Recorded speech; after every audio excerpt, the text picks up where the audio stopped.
Hi, this is a video on CIMA Financial Strategy F3 subject on the pricing issues and post-related, post-transaction issues on mergers and acquisitions. So I'm Kumar from Learn with Kumar and Cherry Academy, and I definitely hope that this will be a very useful video for you all to watch. If you are sitting for F3 exam, the objective test question paper, or if you are sitting for the strategic case study in August 2021. So coming back to this video presentation, let me introduce myself. I'm Kumar. I'm a professional online tutor who have been tutoring for the last 15 years or so. And if you need any assistance, you can contact me on +94 77 321 9387 on WhatsApp, +94 77 321 9387. So let's start off this video presentation.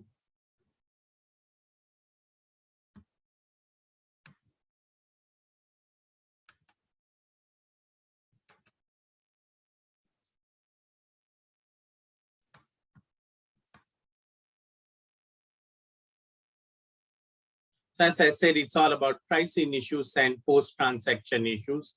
We know that strategically, it's a very, very important thing that we have a growth strategy. And one of the ways a company can adopt a growth strategy is through acquisitions and mergers. The other one is, of course, the organic growth. So whenever we come for acquisitions and mergers, it's like a marriage. Now, first of all, the marriage should take place, and after that, it should be properly managed because the two companies are coming from two different areas, and we need to manage it. That's number one area. Then, of course, there's always, if you're a listed company, particularly, if your company is a listed company, there's always a question that, or rather a threat that is there always, that any other company can make a takeover bid. So if your company is B, any other company can make a takeover bid for your company if it's a listed company. If it's a private listed company, of course, they can't make a public kind of a bid. They have to come and meet you all, meet the directors here and discuss it. But there are two ways acquisition merger can take place with the concurrence of the directors of company B. If company A makes a takeover bid, then it is a friendly takeover bid. But without the concurrence of company B directors, if company is going to make a takeover bid, then it's a hostile bid. So when it's a hostile bid, you as a director or directors of company B should be looking from the shareholders' point of view of company B. See whether the offer what these people are making is a reasonable offer, is something that we can recommend to the shareholders. We should not look from our point of view whether we will lose our job or whatever, but what we should look at is from the shareholders' point of view, whether it is a beneficial bid or not. Is the price all right? Is it something which these people are going to benefit the shareholders? So that's what it is all about, right? So whenever we have a takeover bid coming up, if the target company, that is company B, directors feel that it is not a good offer or an attractive offer from the company B shareholders' point of view, then they should defend it. So there are two stages of defense. One is the pre-bid defense. The other one is the post-bid defense, right? So any listed company need to be aware that a bid might be received at any time for a takeover. Unlisted, there is no way they can come and make a sort of a bid without coming to the shareholders or to the directors themselves. But listed company, it's always possible they can make it the offer to the market. Directors of a company subject to a hostile takeover should act in the best interest of their shareholders. So remember, In every question they might ask, in whose interest the director should, is it their interest? No, no, no. It's about the shareholder interest. Of course, they should look at the other views, other stakeholders, the lenders, employees, etc. Primarily, it is the shareholders' interest they should look at all the time. If the directors of the target company decide to fight the bid, if they feel it is not attractive as what it appears to be shown, then they should consider certain defenses. So defenses come up in two stages. One is the pre-bid defense. The other one is post-bid defense.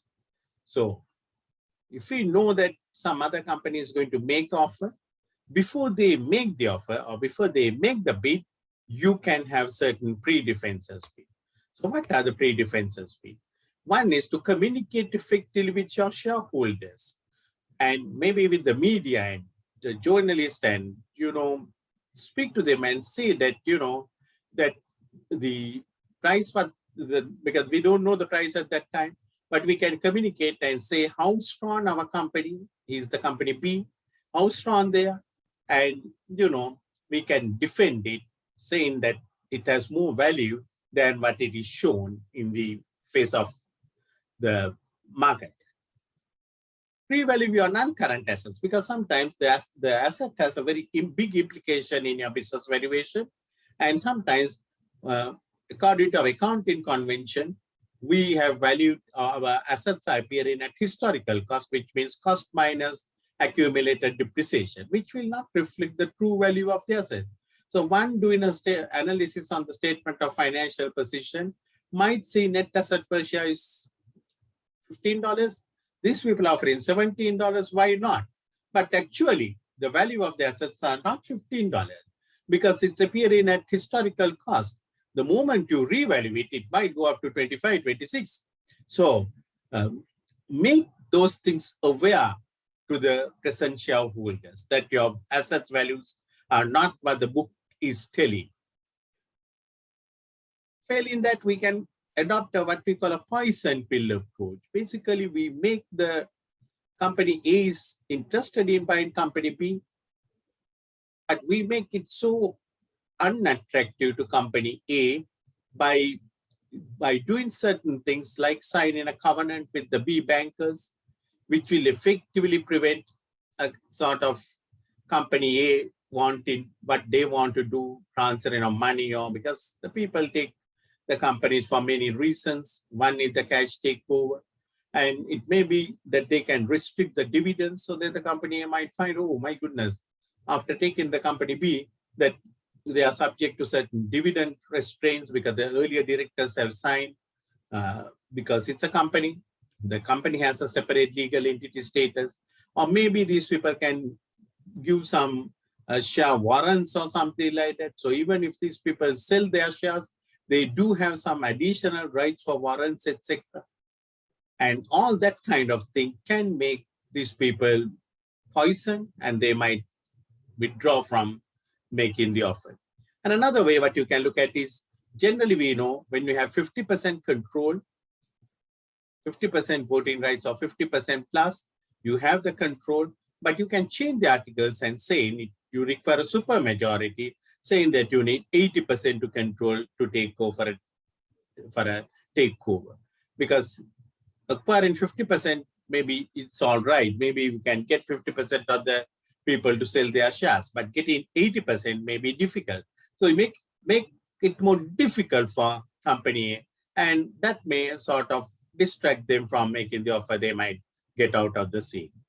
Having tried the pre-bid defenses, if everything is not working, now with all these things, they might make a bid, a post-bid. So they make a price offer now. Now at that time, we need to appeal to our own shareholders. The company B director should appeal to the company B shareholders and tell them that the price what they're offering is very, very low in relation to the real value, in relation to the potential of the company. Now, if you look at a day like today with this COVID-19, maybe the share prices are a little bit lower, but your potential is much more larger. So keep appealing to the shareholders so that they know that it's not a very attractive proposal these people are making. attack the bidder, their management style, their cultures, their, accounting policies, the creative accounting, all that kind of thing. Their the sort of slowness in making capital investment decision, because finally you might not get anything out of this deal. So attack the bidder. So that's another way that it's a post-bid one. Then failing all that, now, okay, company is basically wanting to buy the company B or acquire, and you directors think these people are not good enough. You introduce a white knight. You introduce a company called C and encourage your shareholders to sell the shares to the company C, or to come into a transaction with company C and not with company. That's what we call a white knight. And of course, the fourth one is a counter bid, Pac-Man. They are making offer for you. You also make offer for them. Why not? Because both are listed companies. If it is listed companies, I mean, the hostile bids can only come for a listed company. In that case, you make offer, and which we call a Pac-Man. Finally, you can refer to the competitive authorities. Of course, you can't complain about that these people are making a bid or anything like that, but you can say that it is detrimental to the society. It is not in the interest of the public interest kind of thing, and effectively you can block this transaction happening. So these are the post-bid defenses and pre-bid defenses. So in your F3 paper, you will have few questions in this area. You need to know there are 1, 2, 3, 4, 5 post-bid defenses. There are 4 pre-bid defenses, and you need to know at which stage, which defense is more relevant or more right. White knight is a post-bid defense. Pac-Man is a post-bid. Poison pill is a pre-bid defense. So you should know these things and to apply it, right? Now, the next thing is, whenever, okay, after hostile takeover or a friendly takeover, now you have decided to acquire this company B. So the consideration, maybe you have agreed at $300 million after working out the business valuations. And now the question is, how are we going to settle this to shareholders of B? So there are essentially 3 ways we can look at. Number 1, cash offer. Cash offer.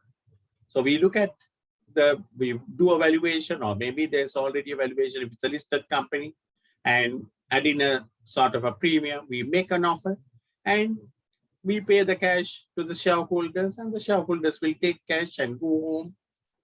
They have no further interest, and the company A become the major shareholder of company B, and they will be controlling the financial policies and operational policies.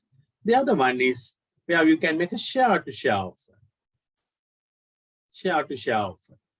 You value the company B, and maybe it's 300 million, okay? They have 150 million shares. And so, in other words, 300 million is the total value. So that means every share is worth $2. And we look at here, okay, the market price of this share is $1. And we offer 2 of their shares, 2 of A shares in exchange for 1 of B shares. So what happens in that case? B people are not going home. B people are joining the company. B people are joining the company. That's what happens in a share-to-share offer. That's another way.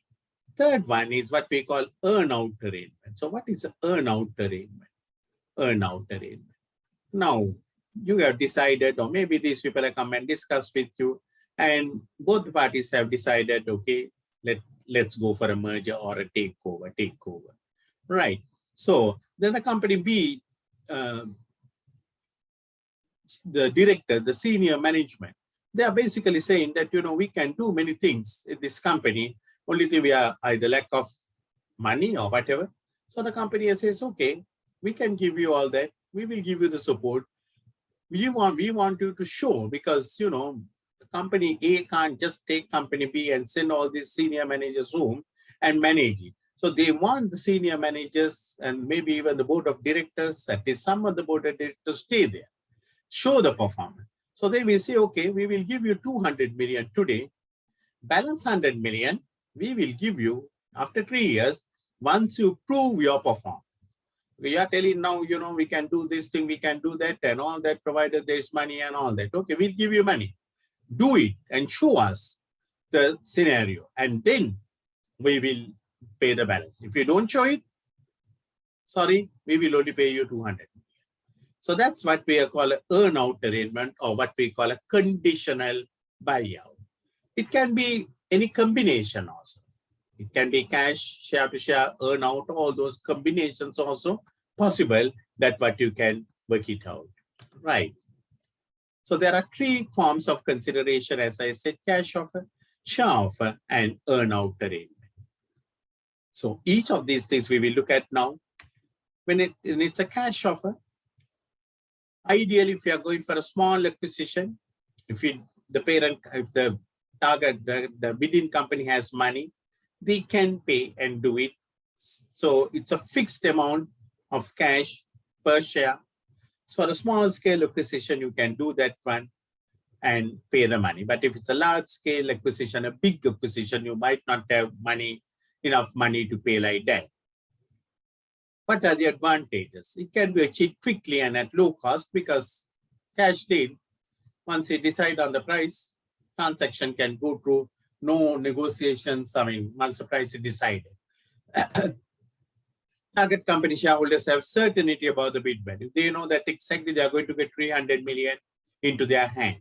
Because if it's a share offer, the share price might drop, share price might increase of company A, and therefore your value is also not sure whether you will get 300 million, whether you will get 270 million, whether you will get 320 million. Increased liquidity to target company shareholders, they get money. So they get liquidity into their hands. Considering likely to be less, as there's less risk to the target shareholders, because there's certainty of the amount. So therefore there's no risk, and therefore we can come to a deal where we can offer a comparatively lower price compared to a share-to-share exchange. The share-to-share exchange means there is a risk involved, and the target company will want sort of a bigger consideration, because the share prices of company A could fluctuate. It might come down. So they offer 2 shares, and if the share price comes down to 75 into 2 shares is 150. And if they have 150 million shares, it will be only 225. So that can be very dangerous. Disadvantages: bidding company may have to borrow money. Company A will have to borrow money or issue shares. Both will have certain consequences. The target company, company B shareholders, once they get money, they will be subject to capital gains, because if they get shares, the capital gain liability get deferred because it's a rollover. But here you are immediately taxed. That can be dangerous. Not dangerous. You need to pay taxes. None of us want to pay taxes in that sense. Target shareholders may want to participate here. Now, company B shareholders, they don't want to go home. They want to join these people. That's their desire. So if you try to offer money, they are not happy about it. So we need to look at in the scenario, either in the case study or in a F3OT paper question, and to see what is the target company shareholders wanting. And if they want to participate, then offering shares is not going to help. Offering cash is not going to help them. Share exchange.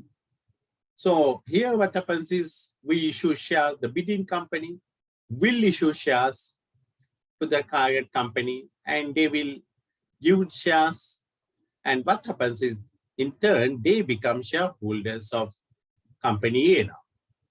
So they become shareholders of company A, right? So target company shareholders end up being shareholders of the bidding company, and generally large acquisition always involve some kind of share exchange. Partly maybe cash, partly maybe some shares. Now, what are big advantages? Obviously, no need to raise money, because they only have to issue shares and they can do it. And then there's what we call this bootstrapping. Now we know the PE ratio indicates the confidence that the market has in a company. So maybe this company, the PE ratio is 10, this company PE ratio is 7. And the price is always equals PE times earnings per share. So P is 10, for example, P is 7 in company B. And if their earnings per share is 3, that means it is 21 now. But the moment they join this company company A, they get an elevated status. It's like a poor girl getting married to a rich person. Immediately what happens is that poor girl overnight becomes a rich person. Similarly, here, by what is meant by bootstrapping is that the P ratio 7, which was there, is now 10 because we have strapped the boot with company A now. So we have got an elevated status. So the share price, which was 7 into 3, now it will be 10 into 3. So you can see there's certainly a big jump in your value of the company. So that can happen, and that is what we call bootstrapping. Of course, the gearing will improve because the parent company will keep on, this company will keep on issuing shares, the equity will go up, and the gearing will come down. Those are the big advantages. What are the disadvantages? Disadvantage is now the company B shareholders have become your shareholders. So all this time you and your people were holding the entire 100%. But now with some of these people coming, your percentage of share ownership is pulled down to 70%, for example. And there's 30% of these people who have got shares. It's all right. But that can be a little dangerous also. If they can get some of these people into their fold, out of the 70, some of these people, if they join, without even realizing, the original shareholders might get ousted from the company. Their board positions may get ousted. So we need to be very careful. Whenever we are going for a share-to-share exchange, don't issue too many shares. It can dilute your bidding company shareholders' interest. Price fluctuations can come up because when you offer, it may be $2, but by the time the deal happens, it can go down to $150. But already you have agreed for every 2 shares. So for every 2 shares, so 2 of your shares for 1 of their share, something like that. And now the value can go up, value can come down. If it is $2, it's all right. That was originally agreed. But at 150, it will be a lower valuation. Maybe if the share price has gone up to 250, it may be a higher valuation because with this information, there is what we call market hypothesis. Share prices can move into the information, respond to the information. So all these things are things that we need to take control in whenever we are looking at share-to-share exchange. Earnout, as I said, here it's a question of we wanting the target company senior management to work with us because they probably promised certain things and we want for them to achieve it. So we want them to stay, and therefore we say, okay, we will offer you immediately upfront so much. The balance you have to earn it out. We agree for a consideration of 300 million, 200 million paid today, 100 million once you perform and show.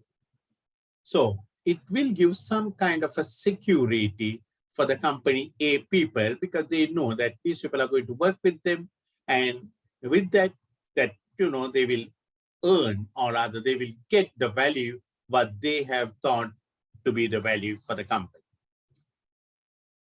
So initially, maybe an initial payment of 200 million and a balance 100 million later on.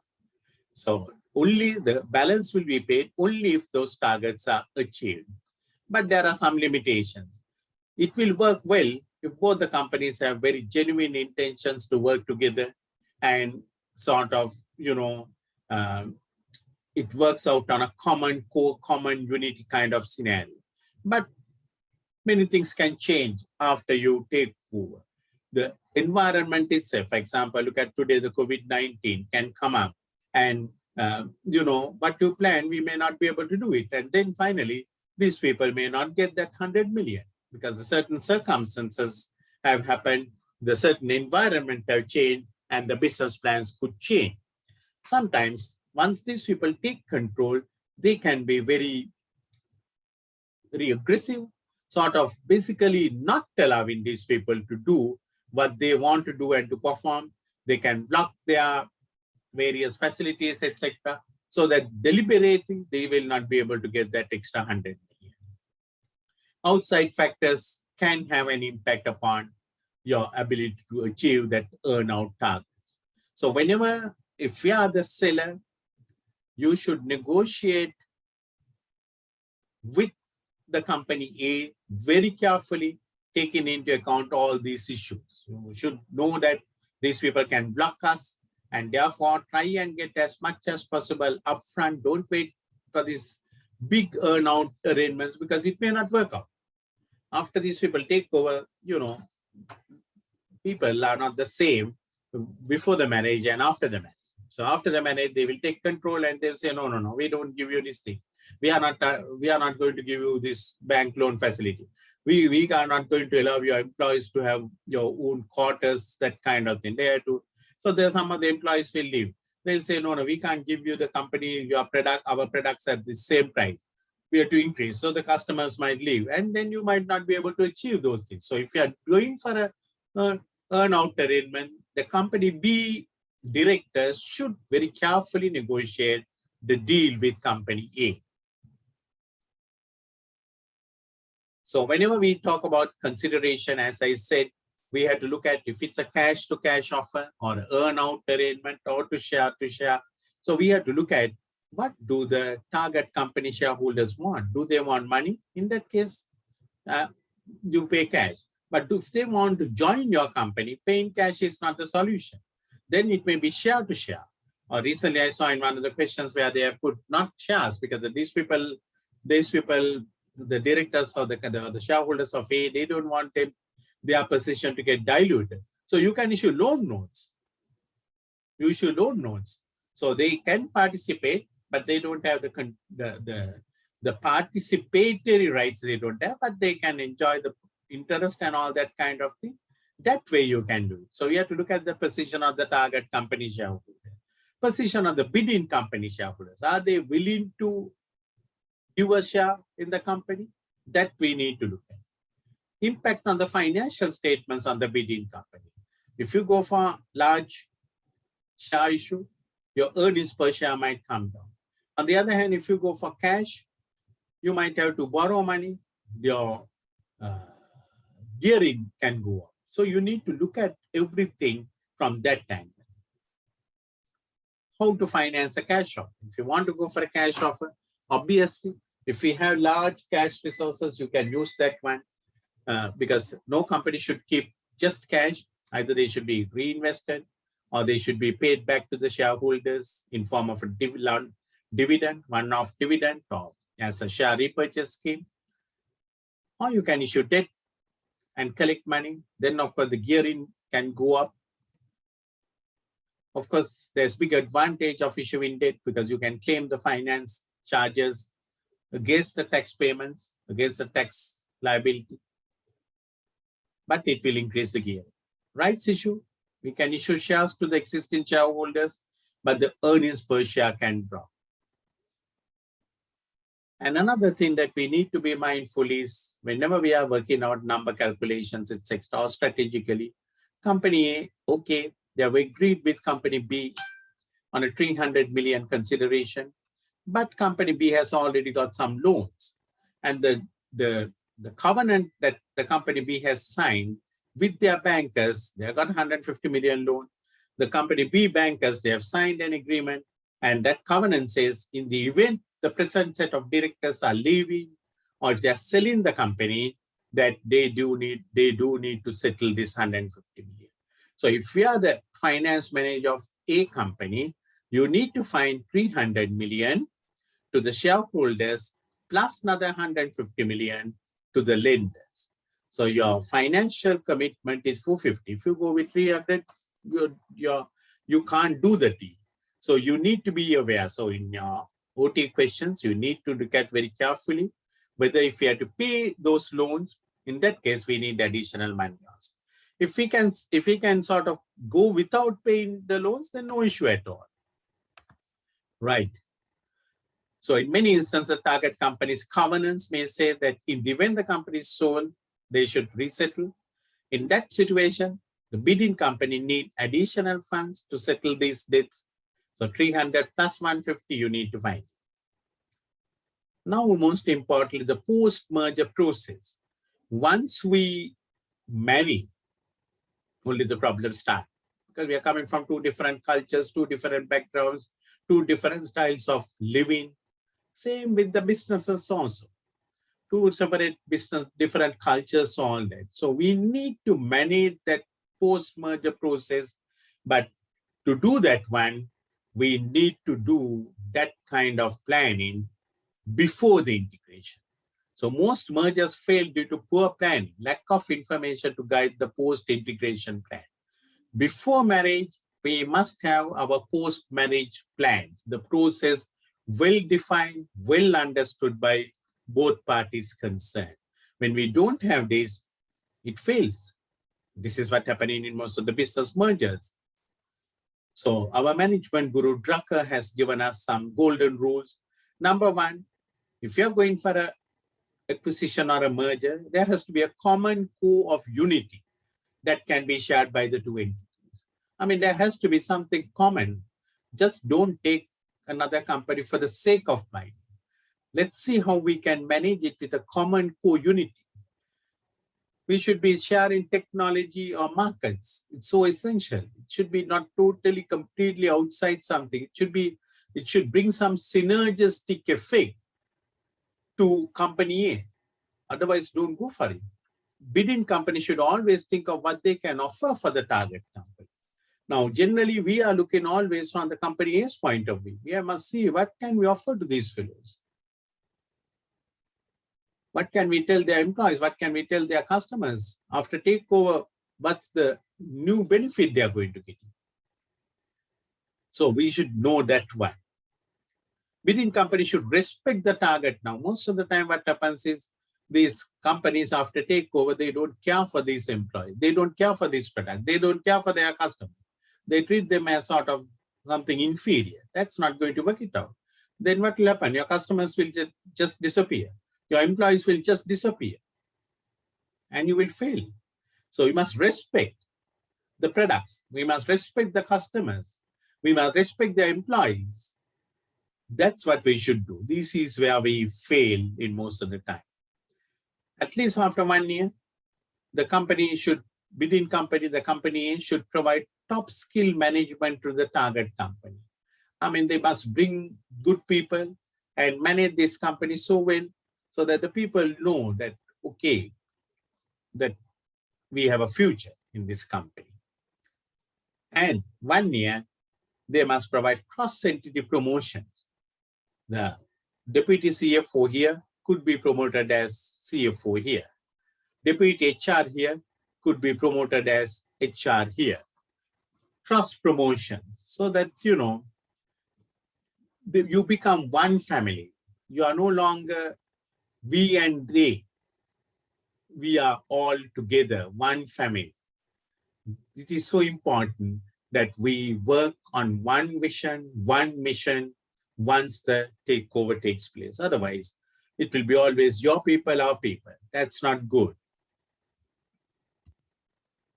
So what are the post-merger value-enhancing strategies? We know that why we go for mergers, acquisitions is we work on the synergy. 1 + 1 is not 2, more than 2.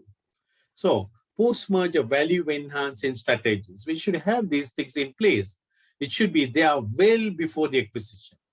So we should know exactly what are we going to do after the acquisition or after the marriage takes place. It's so important that we work on that one. Review each of the business units of potential cost savings. Look at each and every area because we join because we want to achieve some synergies, cost savings. So look at now thoroughly what are the potential cost savings. Can we get rid of one IT set up? Can we get rid of one set of fleet of vehicles? All that kind of thing. Consider the effect on workforce and redundancy issues. Be very transparent. Be of integrity. Tell the people who will be redundant and for them, what are your plans like? It's so important that people realize these things.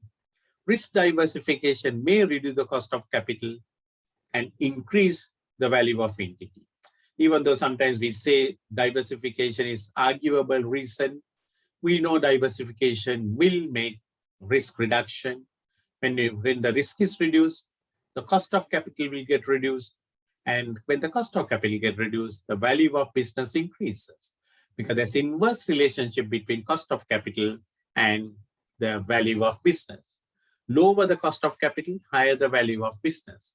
So by reducing the risk, we can reduce the cost of capital and we can increase the value of the business. So we should work on those things. I mean, we have to renegotiate our loans, because now we are a big company. So we can go and tell the lenders, look here, your earlier finance charge is too high.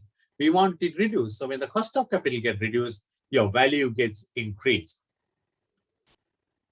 Make your post-acquisition intentions very clearly, well before even the takeover takes place.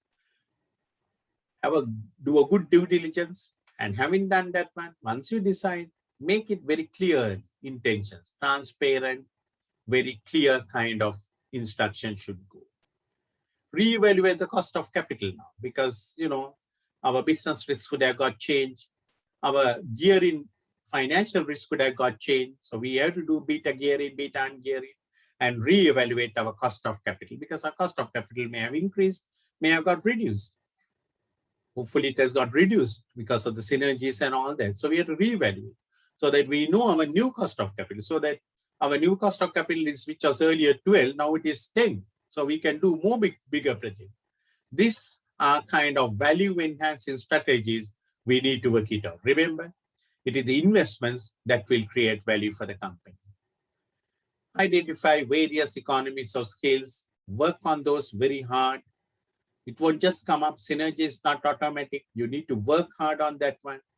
Consider selling non-core assets, any duplication of assets, fleet of vehicles, IT duplications, all that we can sell and use that money for more better strategic investments. So these things should be in place before the acquisition, so that we will work on those things.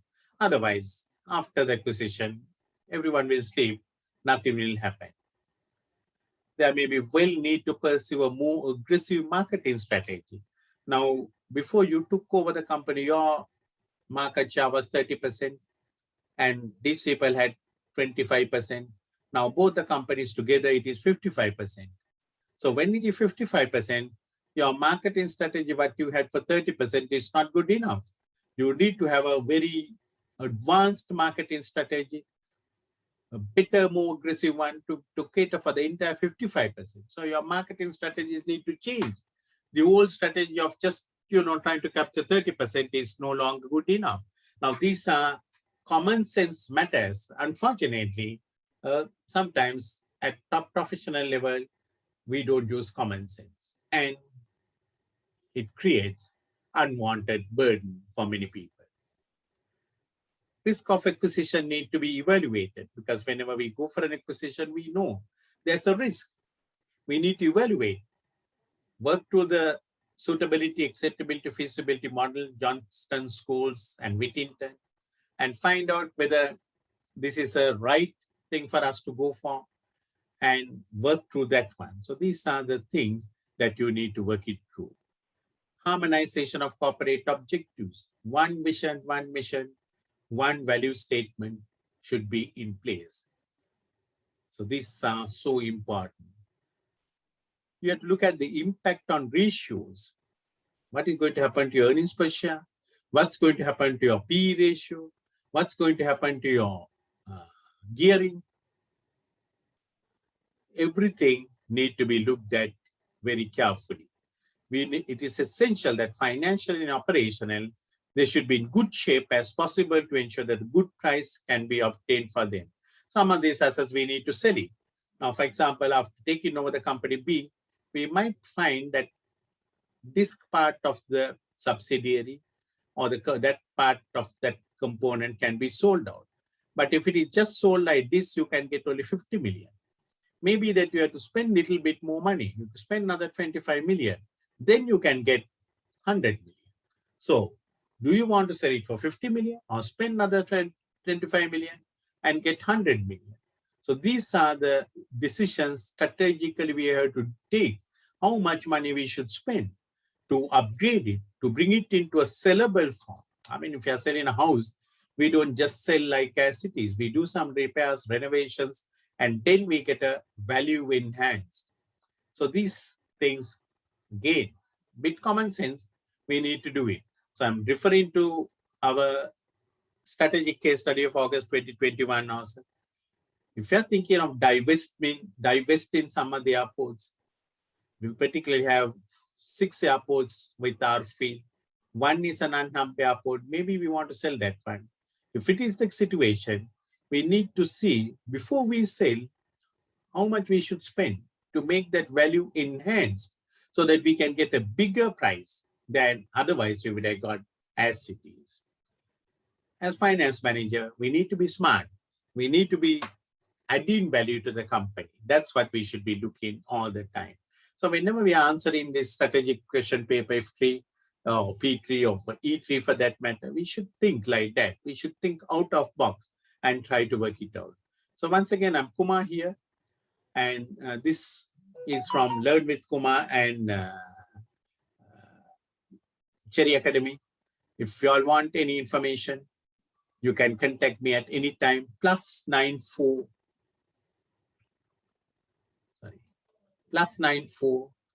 77 321 9387, or you can get me at email Cherry Academy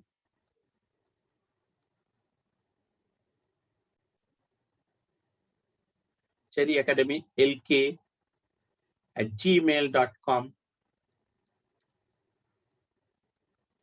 And if you need any revision thing, where I'm doing a course now for strategic case study August 2021, 15 hours of tutoring just for $100, and I can issue you a pass.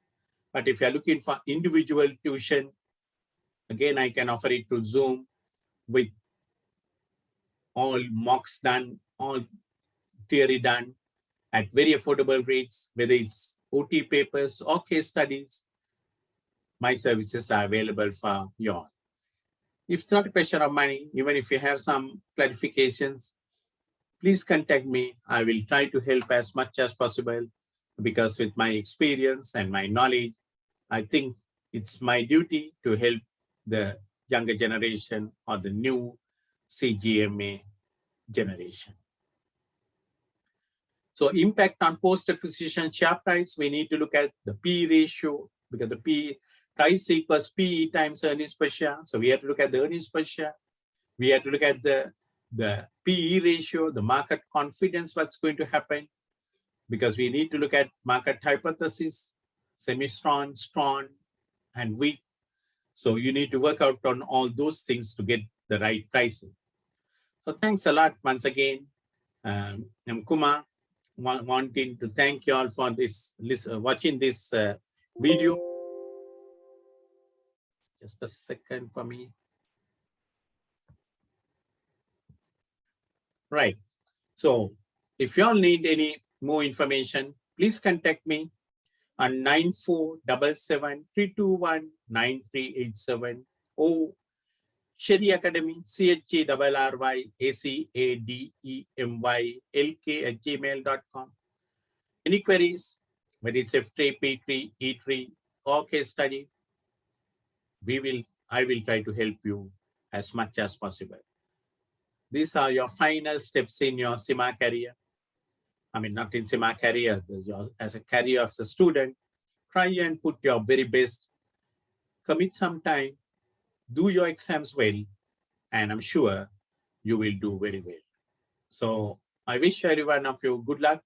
If you're happy with my YouTube presentation, you can subscribe to my channel. I put up a couple of videos already on business valuations, on ratios, etc. So for the case study, and I'll be doing more of these things in the days to come. If you need any information, please contact me. God bless every one of you, and good luck to each and every one of you.